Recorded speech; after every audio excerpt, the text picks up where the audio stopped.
Hello, everybody, and welcome back to Fiction Friction, a podcast where we talk about books, film and TV, and anything else we might want to talk about.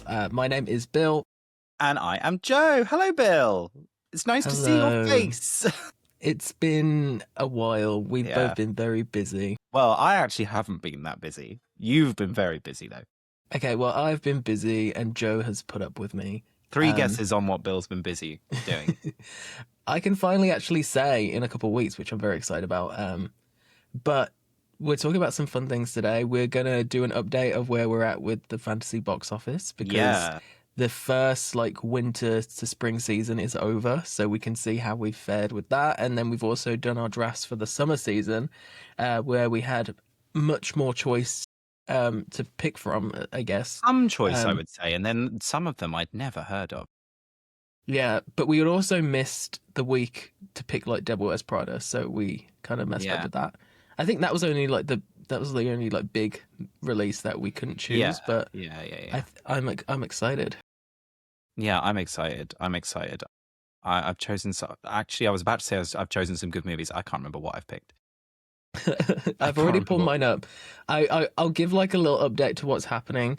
For the longest time, Joe was minus 600 or 700 million. No, I got to minus 950 million. And then I was actually plus 20 million at one point because I ended up just picking a lot of smaller movies, and then Joe was picking all these huge blockbusters, which can either really backfire or really do well. And Joe was lucky because obviously he had Super Mario, and then Project Hail Mary, I think, did better than anyone was expecting as well. Yeah. So he's currently 582 million in the positive. And because I just picked a bunch of really small films, I'm currently minus 48 million in the negative. However, I do have Michael, which is going to be turning a profit in the next couple of days. So I have hope. And I think my picks for the summer are really going to pull me out of this rut. So, I guess a little breakdown. The only couple movies that made money for me were Wuthering Heights, which only made 41 million after budget. Hey, not to be said as well as The Drama, which made 44 million, which was more than Wuthering Heights. Michael is currently minus 54 million, but the next couple of days it's going to tip over because it's been doing really well. And then the rest didn't lose a lot of money. In total, they probably lost 40 million together. But obviously it just doesn't look great on my screen. Reminder, I've picked Spider-Man No Way Home as my big hit of the year. So we picked that, was it in January or February we did this? Yeah. And then the movies I've picked for the rest of the year, it was the same draft thing. Joe went first this time and we went back and forth picking the movies, and then eventually you kind of get to the ruts at the end. So I first picked Moana, the live action movie. I think Moana 2 was huge, and Moana's just become the biggest thing on Disney Plus. Yeah. So I just thought that was sensible. I then picked Minions 3. I think it's 3. Minions and Monsters. I think it's Minions 3. No, all I know is I've had to sit through the trailer every time I've been to the cinema, and it's the most unfunny thing. I've not seen it. No, I've not seen it. It was so funny when I went to see The Magic Faraway Tree because it was just a whole room full of adults sat motionless and silent watching this Minions trailer. It was so painful. I hate it so much. Anyway, carry on. So I picked that as well. And then I also picked Scary Movie. I think there's just so much nostalgia about there. And if it's good, I think it's going to have a sort of word of mouth effect. I'm so excited for that film. I then picked the new Insidious movie because the last Insidious movie, which came out a few years ago, became the biggest Insidious movie ever. And it wasn't great. So if this is just just as good or just as bad, if this is a smidgen better, I think it will do even better. So we'll see. I then picked The End of Oak Street, which surprisingly had a really high budget. It's the Anne Hathaway, Ewan McGregor, dino prehistoric movie. This could I don't know. It's people are there's rumors that it's a hidden Cloverfield movie, which has something to it, I guess. But I don't know. I'm really excited about it. I always say that there needs to be more dinosaur movies, so I'm going to take it. And the trailer was really cool for it. I then picked Evil Dead Burn. I love the Evil Dead movies. The one a couple of years ago made quite a bit of money, and I'm hopeful about this one too. I picked the new Jackass movie. They always make a good chunk of change. And then you kind of get to the end of like trying to find things. I picked I Love Boosters, which is the new Kiki Palmer comedy movie. It looks very colourful and fun. And then I also picked the Paw Patrol movie because I did Yeah. some research and the last couple movies have made a lot of money. So I snapped that right at the end. It's important to say the Paw Patrol movie is your alt pick. So that Yes, it is. is Yes. so if any of your movies in this period, this time period, get cancelled or moved, that Hmm. gets like shunted in. I Yeah, really should have done that instead of I Love Boosters. I don't know what I was yeah, thinking. yeah. I forgot about my alt pick. I don't even know. Oh, mine is the Billie Eilish movie.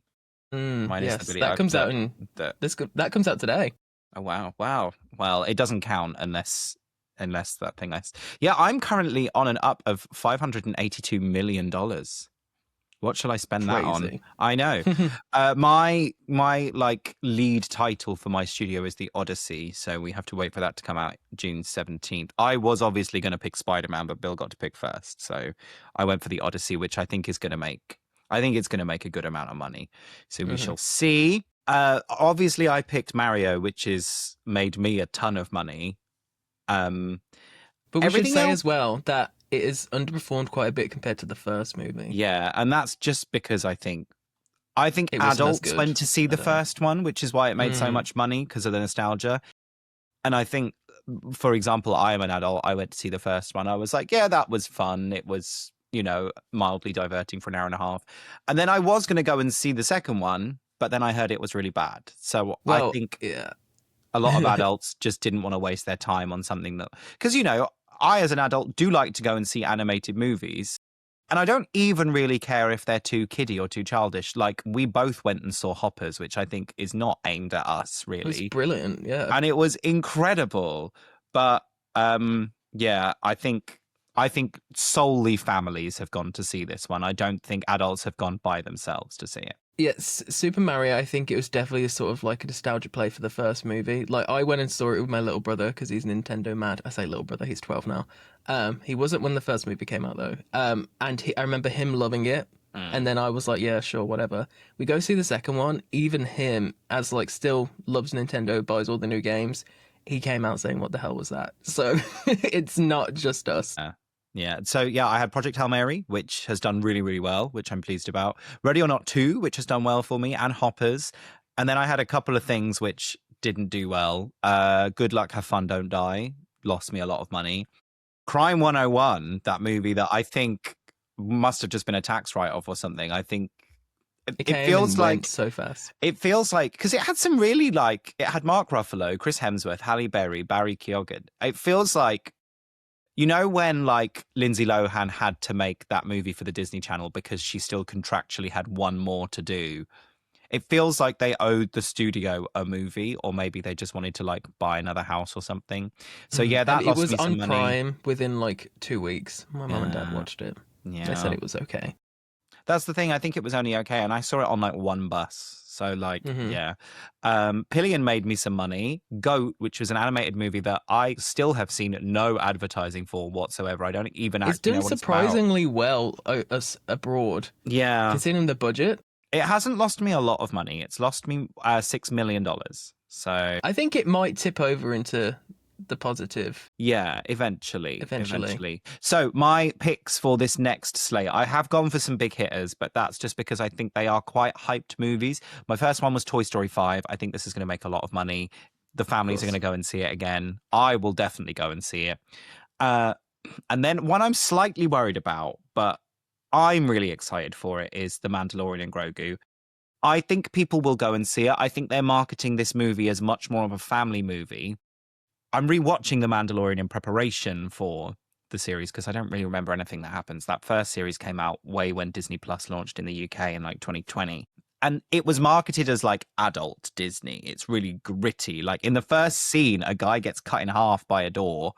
And now I think they're really marketing this movie as like, it's a family Star Wars movie. You can all go and see as a family. So I think that's interesting. But I think because they're doing that, I think it will make a lot of money. I think culturally it's quite big because it's the first Star Wars movie since The Rise of Skywalker, which was a steaming pile of dog shit. But it made a lot of money. So it will be interesting, I think, to see where culturally Star Wars stands. Are people sick of it? Do they want to go to the cinema to see a movie that you have to have seen 3 seasons, technically 4 seasons of television to go and see? Are they still burnt from The Rise of Skywalker? Because I know a lot of people didn't like that movie. A lot of people did. I didn't. I thought it was terrible. So we'll see. We'll see. My I next think pick. I want to say as well, sorry, Yeah. like I think Star Wars as a brand has just become so oversaturated and tarnished over the past couple of Mm, years because of how many shows they churned out. And like some of them have been mm, incredible, but then some of them have been not. So I think I don't know, I just don't think the trailers have been doing a very good yeah. job of like convincing me to go see it. I'm gonna go see it anyway because it's Star Wars, but like if I wasn't like a cinephile, I don't know if I would have Yeah. bothered. I think it's interesting because I think Andor did a huge amount of goodwill because it was so good. The only show that really wasn't very good was The Acolyte. The thing you always have to be careful with the Star Wars fandom is I will say, "Oh, I didn't like The Acolyte," but not like those people who didn't like Hmm. it because it was a show made by a woman and the main character was played by a black woman. The thing is, Star Wars has maybe the most toxic fandom. So you Hmm. have to be so careful about how you move in those spaces. The thing is, this is like a John Favreau, Dave Filoni thing. This is a thing that the like Star Wars fans, and I'm doing that in like air quotes, the people who are probably the most toxic part of the fan base, they like these people. So I think it will do well, but it does also have to make over $416 million for me to break even on it. So we'll There's see. just the worry it might become like another Solo. Hopefully not. Yeah, which is a shame because I liked Solo. I thought Solo was fun. I don't know. I never saw Solo in the cinema. I remember watching it in my room, and all I could think of like how dark the beginning of the movie was, and it's all I Yeah, remember about it. yeah.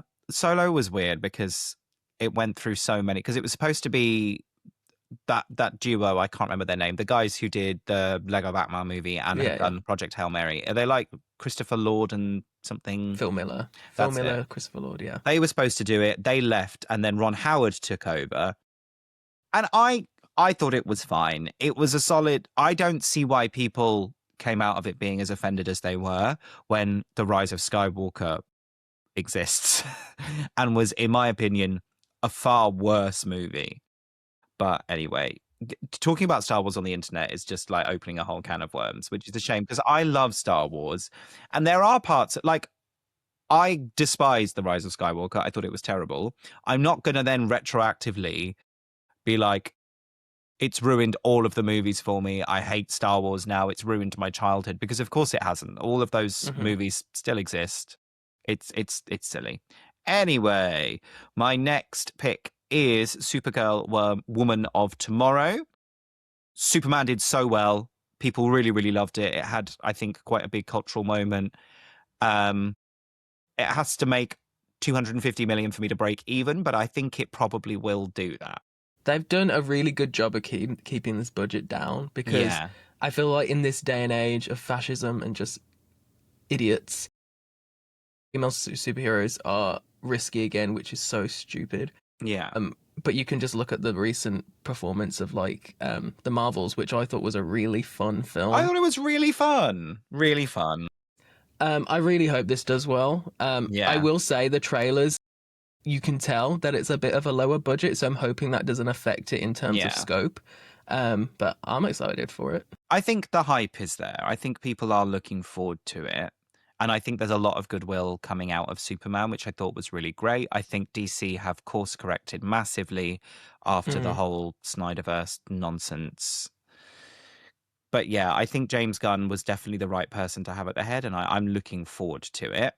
My next like big hitter before I move on to the sort of lower budget ones I've got is Disclosure Day. This is the new Steven Spielberg movie starring Emily Blunt, Josh O'Connor, and Colin Firth. I think it looks so good. It I'm does so look great. excited for it. I couldn't see a budget for it. The budget hasn't been released. It's not on the It's website. gonna be in the 200 millions for I think sure. it's going to be a big budget.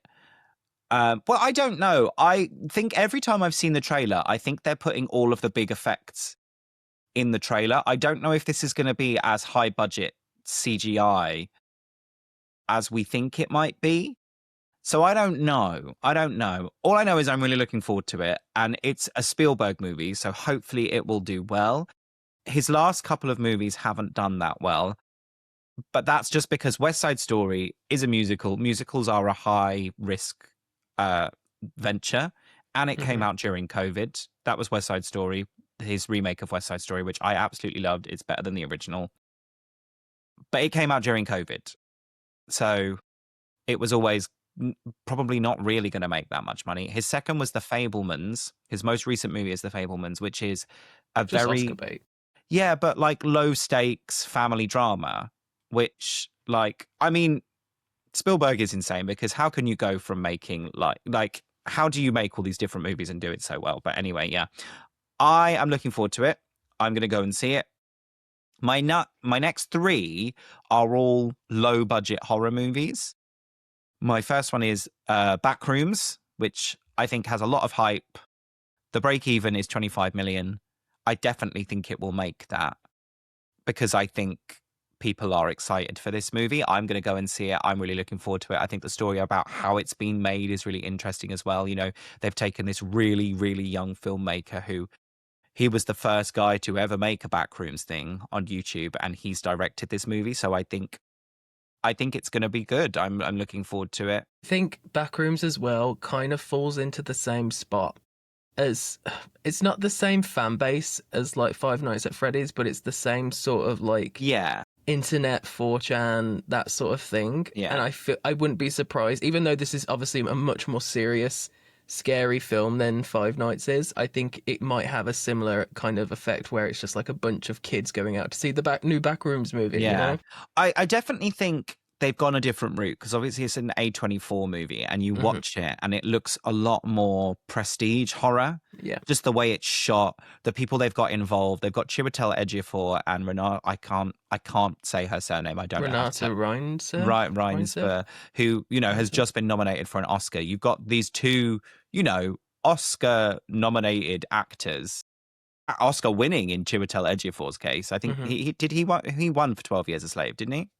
I think I he can't did. remember. It was a long Probably. time ago. But, these prestige actors taking part in this internet horror phenomenon. I just think I think it's a really interesting product, and I'm looking forward to seeing the end result. It's not written by Kane Parsons. It's written by somebody who used to write for Westworld and shows like that. So I'm looking forward to it. I'm looking forward to it. I'm hoping people go out to see it because I think it's an interesting venture. My next one is Obsession. This is that movie about a guy who makes a wish that his crush is obsessed with him, Hmm. and horror ensues. There's that really awkward trailer that was going viral for a minute when they're at like dinner and she just gets up and it's just so like secondhand embarrassment. Yeah, but it only has a budget of 1 million, and so I only have to break even at 2.5 million. So hopefully people will come out and see it. My next one is Passenger. I don't really know I think this is anything going to about be. this. I've seen so much. They've done a really good job at like marketing this recently. Like Yeah. they keep using these taglines of like I can't remember the exact stats now, 130 but million people take yeah, road trips every year. that's it. 15,400 of them are never seen again. That's on the page. I don't just know that off the top of As my like head. they've put that in all the beginning of the trailers, and it keeps popping up, and I keep seeing tweets about it, just saying this is actually really scary. Yeah. So I wouldn't be surprised if this is like a really big hit. Which Yeah. studio is Passenger? I don't know. I don't know. Let me check. I'm looking. It is. Paramount. Yeah. So the thing is with these horror movies is because they're so low budget. This is how Blumhouse works, right? Is his name Jason Blumhouse? This is how he's Jason run. Blum. Yeah. Blumhouse. Imagine if your surname was the full thing. Um, that's how he's run his studio for years, and that's why he keeps just churning out things, whether they're good or bad, because they're all so low budget. You don't Hmm. really take a hit. So that was my strategy for this That's why so leg. many starting out directors start in horror, just Yeah. because it's like their way into the film industry. And my last pick is The Invite. So this is Olivia Wilde's new movie. It's just like a drama set in, it's kind of like a bottle episode of a TV show. It's a drama set in someone's flat over a night. It stars Olivia Wilde, Seth Rogen, Penelope Cruz, and I don't know who the other man is. But it's just these four people. Oh, Edward Norton. Edward Norton is the fourth guy. I think they're all very well-known, like bankable names. It's this low-budget, I think it's A24 drama. They always do relatively well. It's about basically two couples are having a dinner party, and basically the other ones are like, we would like to enter into a relationship with you. I think it's a really interesting premise. I saw the trailer the other night when I went to see The Devil Wears Prada 2. I think it looks really good. So I couldn't see a budget for it, but it doesn't. I don't think it would be that high. And also, at this point, I was just running out of things, and I was like, I know what that is. I'm just going to pick that. So yeah, I'm quite hopeful for my summer. Yeah, and your alt pick was the Billie Eilish concert movie, which Yeah. could make a lot of money. I don't know. We'll see. I mean, break even is 50 million, so we'll see. It's directed by James Cameron. Yeah, they What? did like a whole like 3D experience. That's like the whole draw of it. What? They're like besties. That's so. Yeah, I can just imagine James Cameron and Billie Eilish in a room together. Wow. Weird. Anyway, those are all our picks. We'll keep you all updated about how. Shall we say, how what they do you do. think out of your movies that you've picked, what do you think will be the biggest?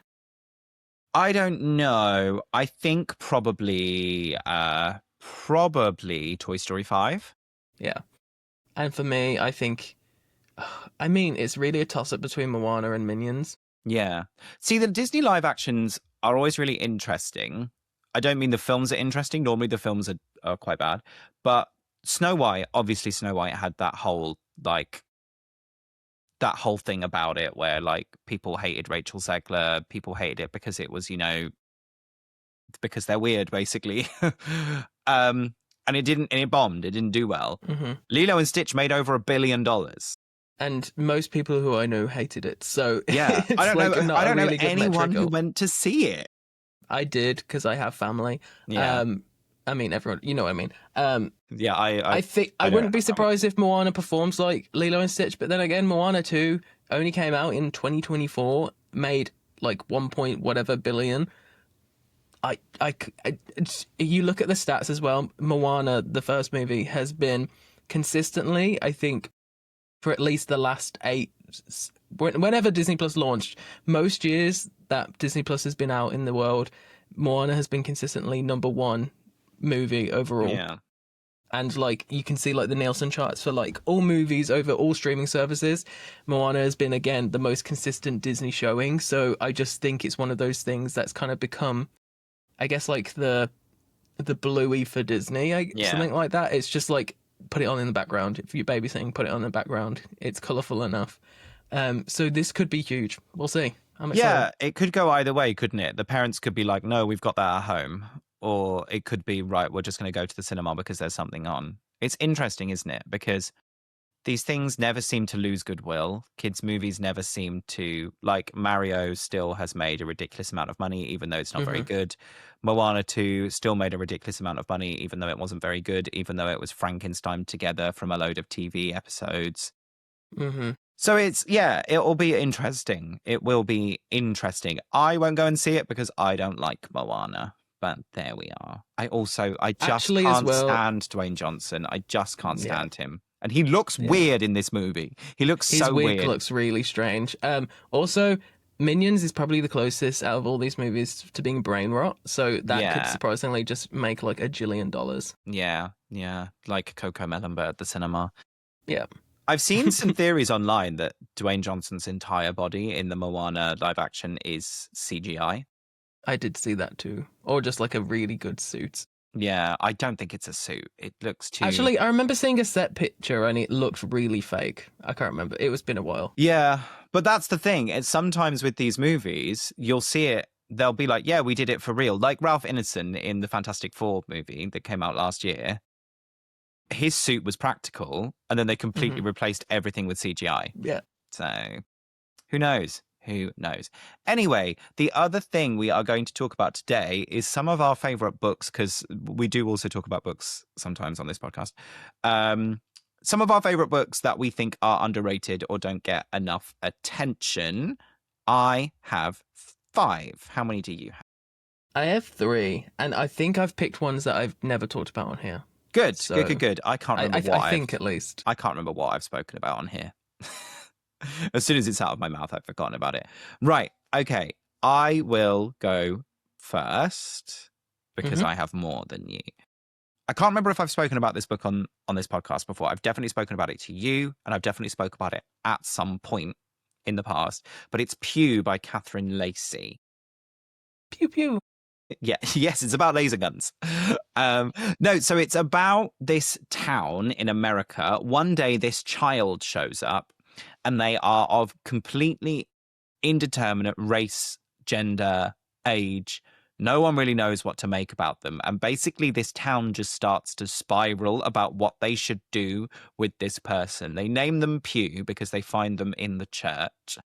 It's really short, but it's just such a strange read that I have not stopped thinking about it. And every time I talk to someone about this book who has read it, they go, "Oh my God, it's so good. It just there is something so mystifying and so interesting about the conversation that it's having over like 200 pages. It's just really great.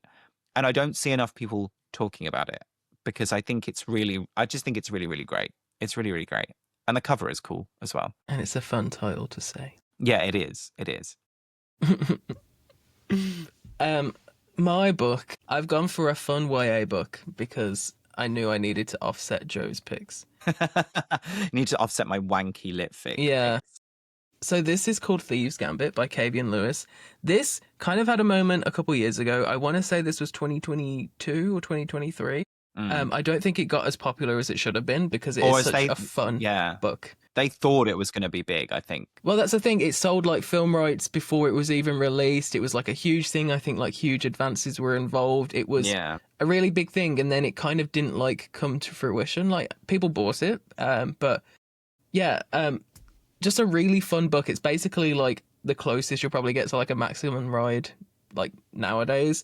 But it's about this girl whose mom is like a thief. Her whole family's been like thieves, and then her mom, I think she gets missing, her mom's kidnapped, and then she enters to save her mom this competition called the Thieves Gambit, which is just basically the biggest and the best teenage thieves around the world, and they do this competition, like stealing artifacts, doing all this shit, and whoever wins gets like one wish. You don't really know what this wish is, but it's really fun. It's like globe trotting. You're going all over the place, and there's still like the possibility that there's going to be a film, so you may want to get in there. It's really fun. Was there a sequel? Yes, there was. I've still not read it. I think it's called Heist Royale. Was it blue? Yes. Yeah. Yes. Yeah.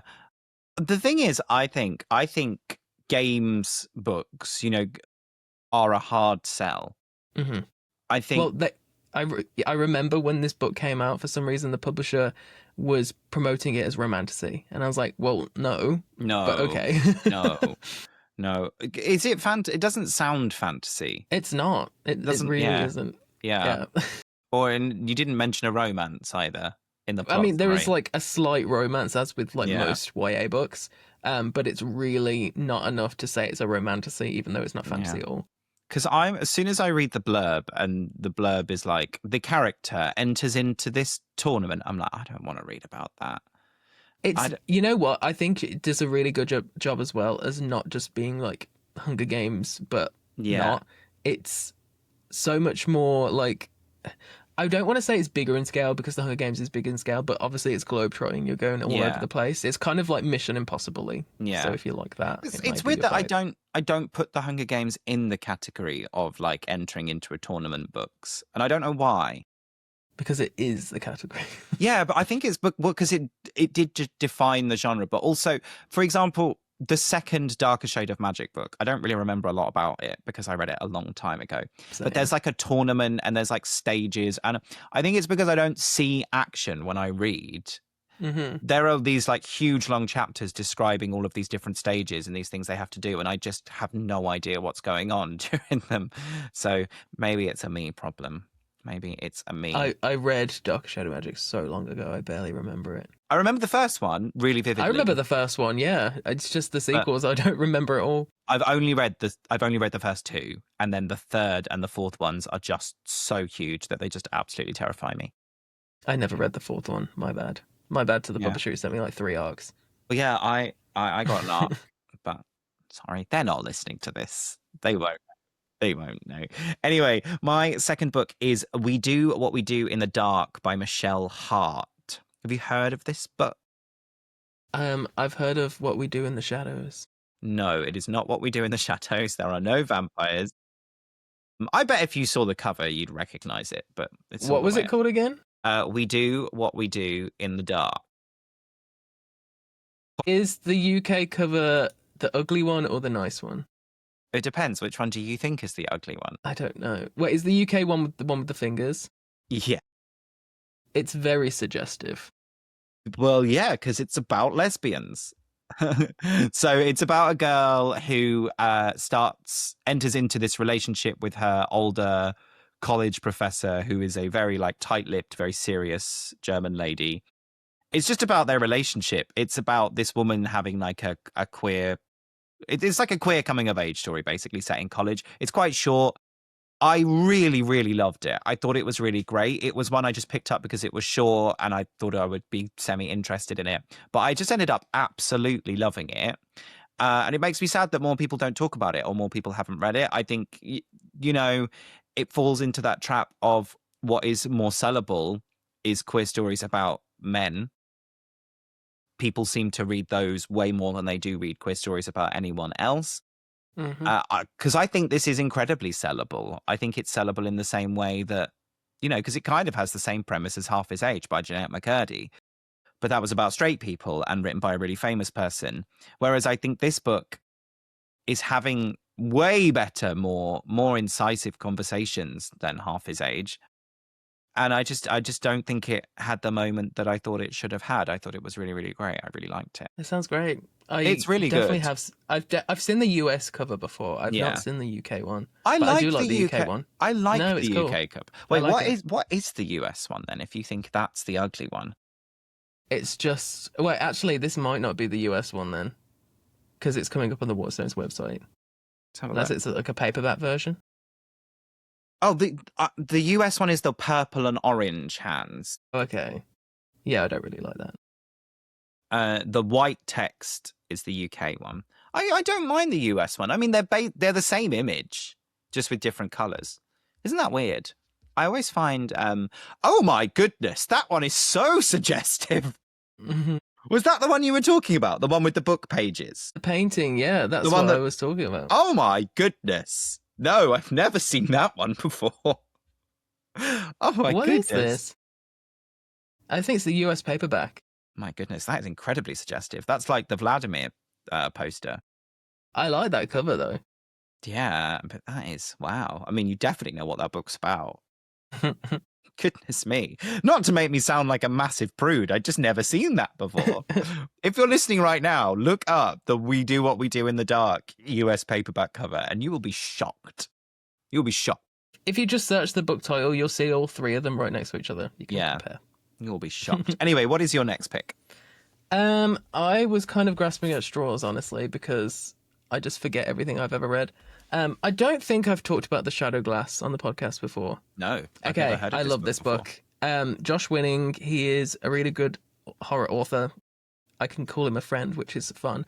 But he's really great. He writes some really good like slasher stories now. He's got a book called Heads Will Roll, which is just really fun, really meta. But The Shadow Glass was one of his first books. It was like paperback only in the UK. I don't know if it's got a US release. But basically, it is if you take kind of like Labyrinth, The Dark Crystal, kind of like all those movies with like puppetry. And it's basically this guy whose dad was basically like, what's his name? Jim Henderson, the guy who does all the puppetry? Yeah. Basically, he's like a fictional version of him. He dies, and his son kind of obviously takes over the company, his house and whatever. and those puppets from these movies are basically coming to life. Um, it's really fun. It's really meta. It's like dark. It's funny. It's been a couple of years since I've read this, but it is such a good time. And if you do particularly love all of those puppetry movies that use like the real props, you're gonna love this. It's just really fun. I've never really read anything quite like Hmm. this. It sounds great. I've never heard It's of it adult before. as well. Yeah, I've never it's heard of good. it before. Wait, you're talking about an adult book? I nearly spoiled something, but yeah, I am. Okay, yeah, no spoilers. No spoilers. I'm so sorry. There is a huge amount of seagulls outside my room right I now, and hear they were them. I hear. they're going absolutely insane. My next book is Blackouts by Justin Torres. I absolutely love this book so much, and I feel like I am the only person in the whole entire world who read it. I actually think in the US it won like the National Book Award or something, but it just did not have a Wow. moment over here at all. So Wait, this what was it called again? I need to see the cover. Blackouts Blackouts by Justin Torres. There is a new paperback cover which I don't like. Oh, I have seen this. It's so great. It really like not in the same way, but I'll use it as like a point of reference. But it does some like really interesting like mixed media stuff, kind of like House of Leaves, but nowhere near as intense as that. There's Mm. like pages that are blacked out. He uses pictures and stuff. It's really, really unique. So it's about this younger queer man who is caring for an older queer man in this like in this like care unit in the middle of nowhere, and the older man is telling the younger man just about bits of queer history, basically about how queer history has mainly been vocalized because doctors wouldn't take it seriously. There's a whole thread about a doctor who was um, very earnestly trying to research queer medical health, but basically got completely discredited because of it. It's it's really like hazy and really dreamlike, but also it felt really important. And it just looks really cool, like the way that the images have been interspersed, the things he's done with like mixed media. It just looks really cool. It's really unique. I really, really love it. And I'm sad it didn't have more of a moment over here. Like I say, I Mm. think it won like quite a major award in the US. But even though it won like a major award in the US, the people who I thought would talk about it on the internet just didn't. I didn't feel like I saw anyone really talking about it. So Oh, it's a shame. maybe it's to come.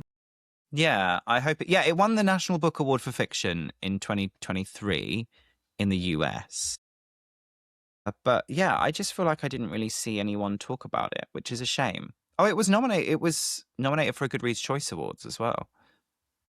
So maybe people have spoken about this book. I just didn't see them. Yeah, I it's a don't think shame. the UK paperback cover really does much for it. It just looks very generic. I've forgotten that you. Is it just two guys like laying down? It's their backs, Yeah. and you can see someone's spine. Oh, sexy. Let me look at it because I think the UK hardback is really really gorgeous. Like golden one. Oh yeah, no, that's an awful paperback cover. I don't think Hmm. that really sells what the book is about at all. It's not eye catching, is it? It's very plain. You'd think, I don't know, I feel like the most comparable thing that's done well in the UK is kind of like a Shuggy Bane, maybe. Like in terms of like cover design, they should Yeah, have gone similar to that. yeah. It's a very different vibe. I've never, in all honesty, been able to make it through any Douglas Stewart novels because they are just all so depressing. They are very sad, yeah. But his covers are always really great. The cover for Young Mungo was really great.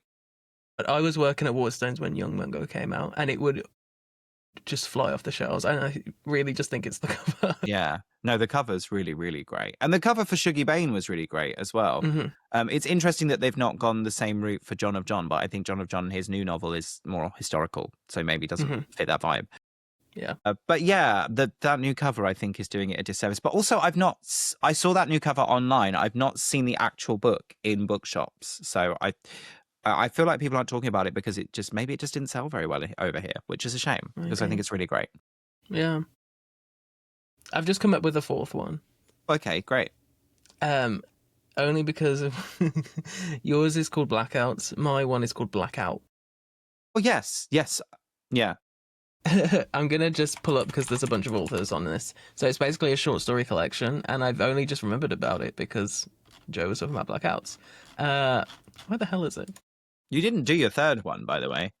I know I'm gonna do that afterwards. So I just thought Okay. because this one's called Blackout, I'll do it now. Okay. Okay. Okay. This is a short story collection. This came out in like 2021. It's like right when I was starting Book Talk. It kind of popped off for a minute, and then I remember reviewing it and really enjoying it. But it is basically set in New York during a blackout, kind of in the Heightsy, if you think about it in that way. And it's just like a bunch of black teenagers, relationships, all short stories, all written by different black YA authors, and then kind of like their stories intermingle and intertwine and whatever. It's really fun. It's really sweet. I can't remember. It's been so long which stories I like the most now. I want to say it was the Donielle Clayton one, but I could be wrong. Um, and then there's also been like Whiteout, which I think was like a winter version. I think they've done another one too. But authors in here, there's Danielle Clayton, Tiffany Jackson, Angie Thomas, who obviously wrote The Hate You Give. Some really good names. Nicola Yoon, like some really huge names in here. It's really fun, like reading. I enjoyed it. I'd read it again. The absolute willpower it took when you said like In the Heights for me to not go blackout, blackout. I just that. I just know that took an incredible amount of restraint. Did the In the Heights movie come out in 2021 as well? Yeah, I think it was a COVID movie. Really Wow, liked the In the Heights movie. Thought it was really I good. did too. I just remember thinking it was so long because I saw it in the cinema. I was like, oh my god, are Incredibly we long. still here? Incredibly long, which is interesting because it was incredibly long, and yet they cut so many of the numbers out. So many great numbers as well. I really like In the Heights. I actually like In the Heights more than Hamilton. I think the music is more fun. It was never your night you barely even danced with. Blackout is such a great number. It's such a great number. There's a really great number where Nina's mum tells them both off, like her Nina and her dad, for not communicating. That's a really great number. Paciencia y Fe is such a great number. The thing with John Chu is like, I know the second Wicked movie didn't do great. He really stages a number on screen. Like Paciencia y Fe, the number where Abuela like lives through her life again and talks about why she came to New York. Such a great number on film. Yeah. Such a good number. Anyway, that was a big diversion. My next book is A Private Man by Stephanie C. Quire. This came out in, I want to say, February of this year. It's been marketed as like a slow burn romance, which there is that element to it, but I feel like they just I wanted have to. this book. Yeah, it's so Lol. good. I wouldn't have thought it would be the sort of thing you would read. I think it was sent to me randomly. Yeah, I loved it so much. Not the sort of thing I thought I would love. It's about two people who are working in the church. One of them is a woman who is basically told, like, don't go above your station. You're a woman in the church. It's set in like the 60s, 70s. And he is, he trains to be I think a priest or a pastor. I can't remember like the specific because I don't really know a lot about the church. But it's just about like the barriers that they face, especially when it comes to their own relationship. It's so beautifully written. I didn't think I would care that much, but I did because, you know, I don't really care about religious stuff. At least I'm not interested in the way because I'm not religious. But I was so invested in it. And I just thought it was really great. And I feel like it came out and I feel like they had this absolutely gorgeous cover. It looked really chic. Mm-hmm. And it's so well written. I just think it deserved more people to read it.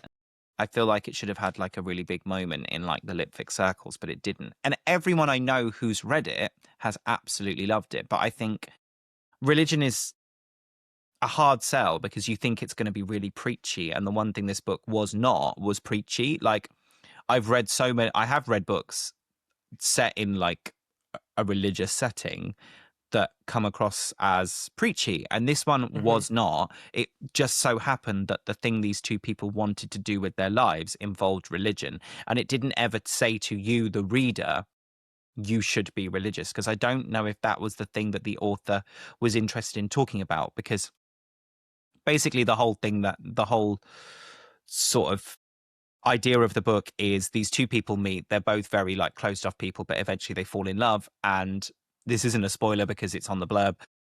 They both have to leave the church because the church doesn't sort of condone their relationship because he's supposed to be celibate. And that actually happened to a member of the author's family. So I think that's what she was interested in exploring. And I think that helps the book because it doesn't come across as preachy. Yeah. But I loved it. I loved it so much. I thought it was really great. Yeah, I do think like religion just is one of those things that like if you're not religious, you're just like, why should I care? Yeah. Like I still remember when like Wake Up Dead Man was like, okay, it's all about the church, and I was like, oh, but then I saw it and I was like, yeah, this is like I don't mind this because Yeah. it's again not preachy, and if anything, it's like doing a lot to Yeah. show how bad the church can be, you know? Well, yeah, I think Conclave was the same as well. I was like, why should I give Hmm. a shit about all these popes to be? But it really proved me wrong. Hmm. Anyway, what was your fourth pick? I went for another wild card. I've not read this since like 2021, so I barely remember anything about it. I just remember really enjoying it. Brightly Burning by Alexa Dunn. Alexa Dunn, I first discovered because she was like one of the first ever kind of documentators. Is that a word? Documenters? Documenters of becoming like a published author. So she had like a whole series on YouTube of like how to get an agent, and like I was watching that in like 2017, way before I should have been querying agents. Um, Watching her videos, and I remember her first announcing this deal, being so excited for it. It's basically Jane Eyre in space. It's like a retelling of it. It's just like a really fun story, and it's funny now because she wrote like two. I think the second book was like Persuasion in Space, and then she just completely shifted into YA horror thrillers, which good for her. The Ivies is a really good book of hers, and she just seems like a lovely person. These books are really fun, and again, I'm always going to be a champion for sci-fi, and this is, I guess, another like just please read more sci-fi because we want more of it. We want publishers to actually buy sci-fi, please. Yeah, I mean, we've spoken about sci-fi and why I think it's a harder sell on the page. I think Hmm. because it's such a visual medium. I'm sure we've said all Yeah. this before, but yeah, and the weirdness of like reading about technology on paper is just it's weird Hmm. dissonance to me. But yeah, I've never heard of that book before. You know what? I think as well. Did you ever read the Illuminae files? No. Because that was Amy Kaufman and Jay Kristoff, and it was like 2017 maybe, and Mm, that they were sci-fi books. I think it was a trilogy. But I think they really popped off at the time during BookTube because obviously, as you say, like it's hard to read something so technologically advanced on paper, but this was like super duper mixed media. So I think yeah. that was kind of the way they combated it because you're kind of reading like transmission logs and all this sort of shit to like tell the story. And I think it was a really inventive way of doing it. And I'm surprised not more sci-fi books are doing it. Well, that actually ties incredibly well into my last pick because my last pick is The Employees by Olga Ravn. You definitely will have seen this book. Every book you say, I'm just looking at the cover because that's how I remember You things. will have seen this book. You'll see the cover and go, ah, yes, I've seen this book. It's The tiny, limbs. tiny, tiny, tiny. Is it the limbs? The Employees. Is it the limbs on the cover, or is that the US cover? No, that is the new UK cover. So Okay. if you look It's at, just the hang on, orange one. I've got my copy of it right here. Is it the black and orange one? Yeah, that one. Yes, yes. Yeah. I have seen that, yeah. So this is a book that is a load of statements made by these people who are on it. So it's sci-fi. Not that you'd really know it. Basically, these people are on a spaceship. Some of them are part human, part android. Some of them are people. They're on this spaceship. They encounter this planet and find these alien artifacts, and they take them back to the ship, and the artifacts start to like commune with the people. But none of the book is narrative, if that makes sense. Every chapter is a statement made by like a person on the ship about what happened. It's so odd. It's just so peculiar. It's such an interesting structure. And it's also just a really big indictment of like work culture about Mm. how we've only kind of got this one life and why should we spend it all in an office doing something we don't really care about. The interesting thing is I've tried to read both her other books that she's published and I haven't been able to stand either of them. That was The Wax Child, which came out last year, and My Work. But this one I just absolutely loved. I think because it was really brief, like it's only like 135 pages. I read it in like 2 hours. It just is unlike anything else I've ever read. It's so strange and so beguiling. And you wouldn't think that it would be that interesting, but it is. I really, really, really loved it. I mean, all I can think of like how annoying that would have been to write. Yeah, Like just trying to structure something where there is kind of no structure. That's just that's the thing. There's no structure, there's no narrative. All the narrative is like hinted at.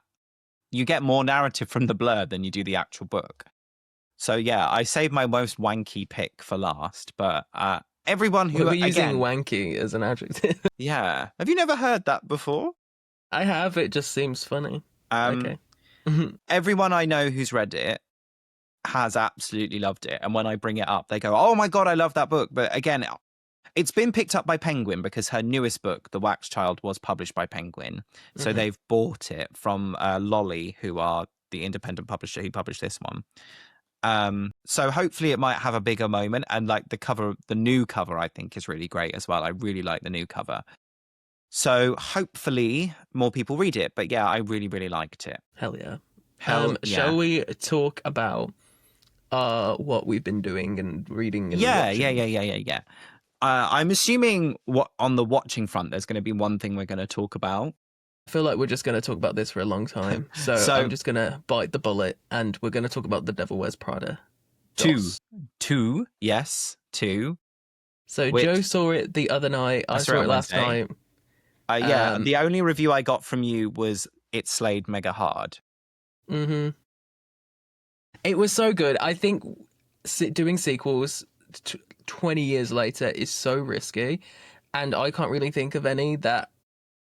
I mean, at least sequels to like 2000s movies Yeah. that have done them justice. And honestly, I just came out, I'm just like, yeah, 5 stars. Like, I just enjoyed it so much. I laughed so much. I think it did such a great job at kind of replicating the vibe of the 2000s and not making it overly modern. And like, yeah, it doesn't have the same look. I think they did as much as they can. Well, now they're on like digital cameras with like new types of like film grading, everything. I think it probably looked as good as it could have.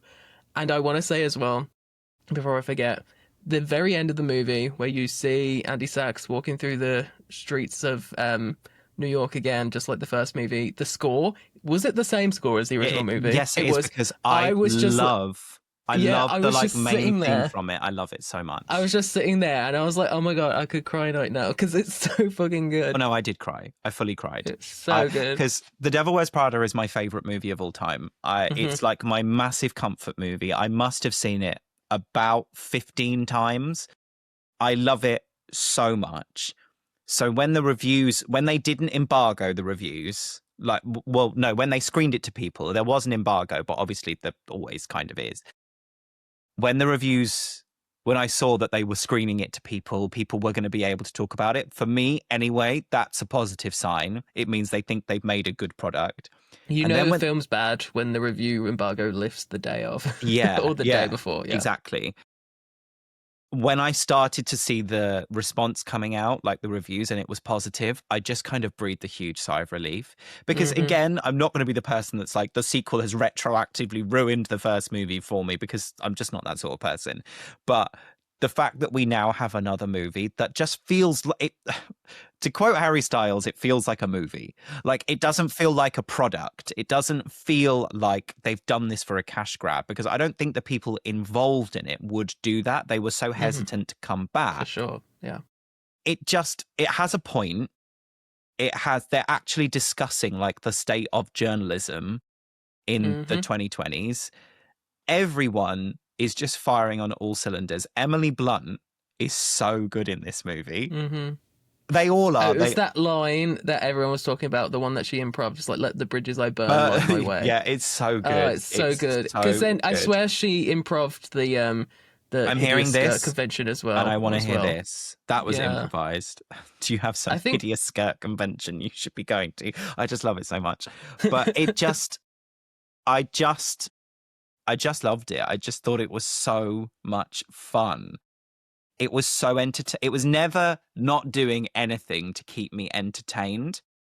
obviously you have like, there's a little bit, not a huge amount of millennials or the generation above that trying to talk about Gen Z, but I feel like it doesn't do anywhere near as much as like, it's not trying to appeal to the young people, which I think is what made it so good. They weren't trying to make the Gen Z Devil Wears Prada. They were trying to make a sequel to the movie that everyone loved. And I think that's why it was so successful. But then also, I think they did a good job in casting new people to try and bring in that crowd. Like Simone Yeah. Ashley, very small role, but I think she does a really Yeah. good job at just like acting like a bitch. Yeah. Caleb Heron, really fun comedian. He had a really fun role in it too. And no, my only gripe with it, can you guess like what my one gripe of it is? But it wasn't like bad enough that I didn't like the film. Is it the romance? Yeah. See, that didn't It bother just, me. why would a man be there? Like he didn't need to be there. Like I'm glad they didn't bring back the fuck ass boyfriend from the first movie. Yeah. Did you see that? Did you see, just whilst we're talking about him, did you see that he's like, I'm really sad that they didn't invite me back, but it means there's space for Nate to have his own movie. And all three people who want that. Why does he want that? Anyway, I liked the guy in the new movie. they had great chemistry. They had really good chemistry. It just wasn't necessary. Like if they deleted it, nothing would change in that film. No, I think it didn't bother me because I thought they had really good chemistry and I thought he was quite funny. So it didn't bother me. I loved actually Anne's acting when she was with him. Like the genuine laughs. I felt that. I really felt that. She's such a good actress. Mm-hmm. She is such a good actress. But I think if they'd have made more of an effort earlier in the movie to say that she doesn't have a good work-life balance, then maybe it would have been more, maybe it would have felt more necessary. Like, I know we get those scenes of her staying there late, but that feels more that she's there to try and do a good job in that moment rather than she hasn't had a life. Because we see her with, the only surviving friend from the first. Who was the best friend anyway? They don't die. They don't die. I should say that. Yeah, like the other friends aren't there. I like that she kept, I can't remember the character's name. I feel like, someone saying, I've seen the movie 15 times. I should know her name. No, I can't remember. That's how important they are. Yeah, but I'm glad that she had a friend. But yeah, I just thought it was so much fun. All of the clothes are amazing, apart from that weird jacket Meryl Streep wears that has a load of tassels on it. Meryl is amazing in this movie. She was so good. She's so good. She's so good. I just had a really great time with it. I just thought it was firing on all cylinders. I just thought I'm definitely going to go and see it again. Everyone I went to see it with absolutely loved it. Thought it was great fun. They've made, I think, a completely worthy sequel, which I thought was an incredibly tall order, but it doesn't feel like they've just done it to keep like the brand relevant or whatever. It felt like they all came together because they just wanted to make a good movie, and that's what it is. For sure. What's interesting, just really quickly, is that people are saying it's like a complete clean repeat of the first movie, and I don't think that's true at all. No, I don't think so either. Yeah, weird. No, I just loved it. I thought the Gaga cameo really made me laugh as well. That scene where they're like, you hate me, and just like, who told you that? Just great, just so great. I don't know. I just found it so. I don't know, even like the twist at the end, I didn't expect that. I probably should have. No, there were 2 moments where I fully gasped. Yeah. 2 moments. Spoilers. Also, as well, they're going up to, I forget the name of, is it Sacha Barnes' Lucy Liu's house? Yeah. All I could think of was like, wow, what a gorgeous house. What a nice house. Like, what a nice house. I think as well, just like set-wise, they really, like, it's very rare I'll watch a movie and I'll be like, wow, big up to the production designer or like the scouts and stuff, but like fully, like when they're not in New York in this movie, everything is gorgeous. It's crazy. Yeah, and although I had that thing where I'm like, I know this isn't like when you see the house in The Holiday and you're like, I know this isn't a real house, but I want to live there. I know that they make this whole point about Andy's apartment that she moves into being like really soulless and stuff, but I want to live in that apartment. It looked really nice. It looked really nice.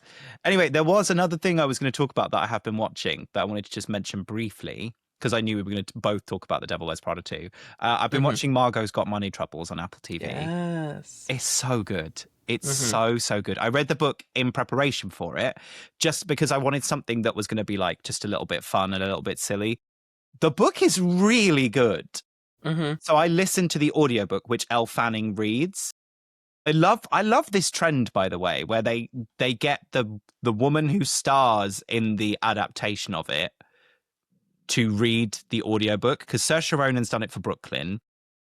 The Rosamund Pike for Wheel of Time are brilliant as well. Yeah. Jessie Buckley's read the new Hamnet audiobook, and Elle Fanning reads the Margot's Got Money Troubles audiobook. She reads it really well. Everyone is so good in this show. Elle Fanning is incredible. Michelle Pfeiffer is incredible. They've made the mum part so much bigger because they have Michelle Pfeiffer. And also she's a producer, so she's probably told them to make her part bigger. It's so much fun. It's so Yeah. much fun. I'm watching it with my mum. We're really enjoying it. Really, really enjoying it. Nick Offerman is so good in it. Uh, if you don't know the premise of Margot's Got Money Troubles, basically a girl gets pregnant by her literature professor. She loses her job, and so to make money, she starts an OnlyFans account. It's just so like sex worker positive. It's so silly. It's so fun. Everyone's doing really great work. I'm really, really enjoying it. I really enjoy everything I watch on Apple TV. But the trouble is, you'll say to someone, "Oh, are you watching this? It's on Apple TV," and they go, "Yeah, I don't have Apple TV." There's always free trials for Apple TV. That's what I always say. Yeah, There's yeah, always free trials, and what I normally do with Apple TV is I normally just get it a couple times a year and then just catch up on everything I've missed. yeah, Because it's crazy for like a studio that has so much incredible everything they release. Like 99% of the stuff they put on there is top tier, but yeah. just no one's watching it. I just don't No, get how it's still going. everything on Like there. Severance seems to be the only thing that kind of is properly pushed into the Yeah. mainstream. I feel Oh, like. I would say Slow Horses as well. Oh, Slow Horses too. Maybe a little bit of Ted Lasso, but I feel like that's Yeah. more of a US thing as well. Yeah. Yeah. Everything I watch on there is great. Silo is great. Schmigadoon is great. I will forever mourn Hmm. Schmigadoon. I love Schmigadoon so much. But yeah, everything I watch on Apple TV is great. But Margot's Got Money Troubles, yeah, really, really fun. Have you been reading anything recently? No, but I do actually have another. I saw a movie the other week and I forgot to talk about it. I saw Okay. Mother Mary. I saw Mother Oh, yes. Mary, Yes. another Anne Hathaway movie. I have so many mixed opinions about this, and I was so. I don't know if I was. I mean, I'm excited whenever I go to the cinema because I love the cinema, but Yeah. I was just so. I just hadn't heard much about the film. Like, I knew it was supposed to be okay, but I think it's A24 as well. Yeah. It probably is. I mean, seeing the film, yeah, it is A24. It's just, I think it kind of falls flat with for me. I think as well, in a time where we've had so many movies recently with fictional pop stars, nothing to me is going to be what Naomi Scott did Smile in Smile too. 2. Yeah. Incredible. And I think Anne Hathaway here, it just felt like I was watching someone pretending to be a pop star. It Yeah. just didn't feel real. And I think the music that they commissioned, I don't know, because it's basically, I think it was Charlie XCX, FK Twigs did the music as well. It just didn't, I don't know, it just it didn't feel real to me. Yeah. Some of the set pieces are gorgeous, but this movie as well, if you've seen the film, it just feels like one big riddle. Everyone's talking in riddles, and you're just like, just speak fucking normally. You're humans. Why is everyone speaking like this? That's like when you. Sometimes they can tell that you're just watching a film because no Yeah. one speaks like that. And I get it's because it's A24 and blah, blah, blah, blah, blah, blah, blah, blah. I don't know. It just. I think that's why I was apprehensive going into Devil Wears Prada, because I think this is a role where Anne Hathaway. Like, she's still good in it, but I just think Anne Hathaway really does so much better at kind of like that down to Naturalistic. earth girl, Yeah. like natural role. Michaela Cole was great in this though. That's the thing. That's what I was going to say. When you've got two incredible actresses and they can't even say your dialogue, like, Yeah, it's honestly, out of everyone in this film, Hunter Shaver was probably my favorite. She has the smallest role ever, but she is so brilliant at just being like kind of this like shy assistant sort of Yeah. vibe. Actually, saying that, FK Twigs does have a small role in this, and she has some crazy body work in it. which was really fun to watch. But I think this movie as well, it just wasn't what I expected. Like, That I is knew it what was I've going to be seen. weird. Yeah. I knew it was going to be weird because it's basically like a pop star, and she suddenly then goes back to her former costume designer. She's like, I need a dress, blah, blah, blah, blah, blah. And then you kind of see the unraveling of like what happened to their relationship, and then it gets kind of supernaturally, but like not in the way you expect. There was just a lot going on. It's the guy who directed actually The The Green Green Knight. Knight and Ghost Story, which again, obviously very weird movies. I love The Green Knight and I did love Ghost Stories, albeit it's been a while since I watched it. But he also directed Peter Pan and Wendy. So Sometimes you need the money. Sometimes you need the money. Yeah, the only thing I've seen about it, the only review I've heard of it is I listened to the Talk of the Townsends podcast and they spoke about it on there. Mhm, It's not what people think it is going into it. I think mhm. you watch the trailer and it looks like a horror movie, and it's not that. It's not, no. There And was it's not a moment also, where I was scared in this film, yeah, no. it's not this big pop star movie. You'll go from these huge pop concert venues to just them talking in a barn, and it's not what I think people thought The it whole was. movie is in the barn. Like Yeah, 90% of the movie is in this barn. yeah, And I think it's just very misleading. And again, like even the moments where it does get really exciting with like the pop star scenes, Smile 2 does it better. It's just yeah. like there's no reason for me to like kind of I don't want to say root for this movie. I just wasn't. Yeah, that's the thing as well, because on paper it sounds great, Hmm. but yeah, all in the execution, unfortunately, it just fell really flat. Apparently, I haven't seen it. I probably never will because I've not heard good things about it. Anyway, what have you been reading? Nothing. I say nothing. I have been slowly chipping away because work has been crazy, but I've been chipping away at The Dinner Party by Frida McFadden. This is basically a choose your own adventure thriller book. And it is so bloody ridiculous, but it's supposed to be ridiculous because I think this is like, because basically all her books now are being republished by major publishers, but she's self-published this, so she's just gone fucking wacky with it. Like you can get eaten by a werewolf in it, you can kiss the abominable snowman. It is so stupid, but there's like I think there's over 20 endings. So I'm just sitting here whenever I'm bored, I'm just going through it. It's so funny. Yeah, it sounds nice to Um, like dip into. yeah, it's just ridiculous. Like, um, for breakfast, you feast on a scrambled eggs with a side of hitchhiker bacon. He is delicious. The end. Want to try for a different ending? Turn back to chapter one. Like, it's just stupid, but He is really, really delicious. funny. That's her. Well, good for her. Good for her. She needs the money, She clearly. is loaded. Yeah, she's not. She's clearly doing it for the fun of it because she doesn't need the money. Literally. I have been reading the thing that everyone and their mother has been reading. Can you guess the huge It novel of the moment? Can you guess what I've been reading? Huge. The huge thing, everyone's reading it. It's the number one like bestseller, Sunday Times bestseller immediately. Just come out. I have no idea.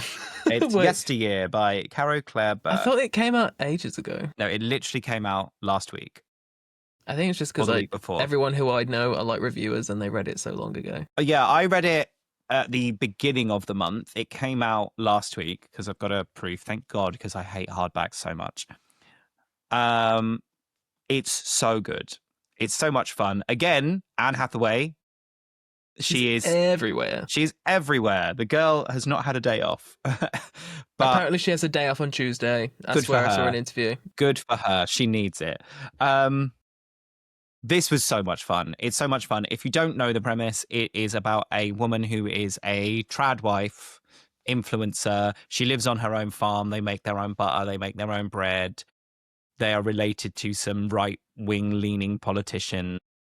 She, purports to live this very healthy lifestyle, sells it to her viewers, sells aprons for $200 and chopping boards for $300, when actually she has like a microwave and a washing machine and stuff in a cupboard that no one can see in her house. All her kids are on her social media. And then one day she wakes up in the past. She wakes up in the 1800s and has to live this fetishized version that she's actually been selling to people. That isn't really the premise. I'm not going to get into spoilers because I think if you read this, you would enjoy it. I will read it, yeah. But what it is just a wild ride. This woman's life. I found the past stuff the stuff that you're actually like, oh, how does she get out of it? I found the more that I read it, the less I was actually interested in that. And the more I actually was interested in learning about her life, because you start at the last day of her in the present, basically, where basically her life is the most shit it can get. And then she goes back into the past. But then we also go back through her life in the lead up to that moment. And that is what I found really interesting. Mm. It's having so many conversations about how women operate online, about the fetishization of, you know, like the pure good woman. But it's also really well written and just so much fun. It's so much fun. I had such a good time. It's like 400 pages, but I read it in a day and a half because I just could not put it down. It reads kind of like a thriller. It's so much fun. So much Can fun. you see Anne Hathaway in that role? Partially. Is it her? Is she producing it, or is She's she actually producing it playing that and role? she's starring in it. Okay. So partially I can, yeah. And this is not to sound like I'm like being mean or anything, but I wonder if they're going to get someone to play younger her, because she's supposed to be in like her late 20s, early 30s for quite a large portion of the book. So, and obviously Anne Hathaway, I think, is in her 40s. So yeah, will be interesting to see how they do that. So yeah, I really, really enjoyed it. Really, really loved it. I had a really great time with it. I can totally see why it's been as big as it has. I think the word of mouth has been incredibly positive. It's so much fun. So much fun. Really enjoyed it. No, I am gonna order it afterwards after this because I do really want to read that. And just realizing now, like Anne Hathaway, she loves a movie about going back, like this, and then End of Oak Street is like town just waking up and they're suddenly in prehistoric times. Yeah. She's hitting that niche that that she seems to really love. I actually did not know the premise of that movie until you said it earlier. Did you see the trailer for it though? No, I haven't. Watch it. The dinosaurs in it look creepy as hell. The dinosaurs are good. They look really creepy, and I'm very, very hyped for that film. But yeah, the rumor is that it's like a hidden Cloverfield movie. Do we feel like that has like run its course? Because I remember movies? No, Cloverfield. Like, do you remember when the one came out on Netflix and everyone was like, "Ah, it's a Cloverfield movie"? Was it the when Cloverfield it was the surprise Paradox or something? Yeah. And they dropped it one day because it was really bad. I remember when I think it was in like the Super Bowl or something, and they're like, "Surprise! There's a new Cloverfield movie." Yeah, and it just dropped the same day. Because I can't remember, because there was one Cloverfield movie that was amazing, and then the other one, was it that one that was just really bad? It was the one they like sneak dropped on Netflix. Yeah, Netflix. Yeah, Not 10 floss. Cloverfield Lane was amazing. Yeah, I loved that movie. And I guess we'll see. It comes out in like a month or so we don't have long to wait. We will see. We will see. Anyway, what's one thing you've been doing? I have. To be fair, when I've not been working, the only thing that's been bringing me joy right now is I've got back into Overwatch because I've been playing it with some friends every so often. I've been having so much fun with Overwatch. They kind of like got rid of the 2. Because that whole rebrand to Overwatch 2 was stupid. And they're kind of like really just bringing it back to what made it really fun. I've been having a lot of fun with it. I think the game's been as good as it's been in a very long time, so that's what I've been doing. What about you? A whole lot of nothing, really. Sitting, existing. I've been playing video games. I've been replaying a lot of Hitman. I really love Hitman. Hitman is a whole lot of fun.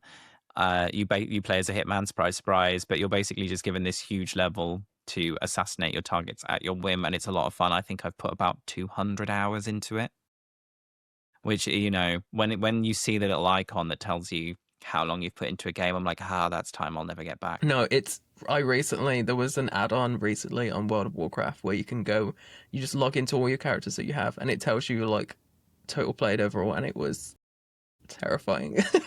But I've also had that account since I was like 8. Yeah, so exactly. So it's fine. And I'm not telling anyone what it was. It's fine. It's fine. Anyway, thank you very much for listening to this episode of Fiction Friction. You can follow the podcast at Fiction Friction Pod on Instagram. you can follow me at joe.reads with 2 S's on Instagram, or joe.reads with 1 S on TikTok. And you can follow me at Bill Reads on TikTok or Billwood Author at Instagram, because I finally decided to change it. Freaks me out. I didn't know who you were at first. I thought it was like, I thought someone had made a fake account and like was pretending to be you. I'm going to have to change the TikTok one eventually, but I'm too stuck to that name. So. Yeah. Anyway, thank you very much. We will see you soon. Goodbye. Goodbye. Bye.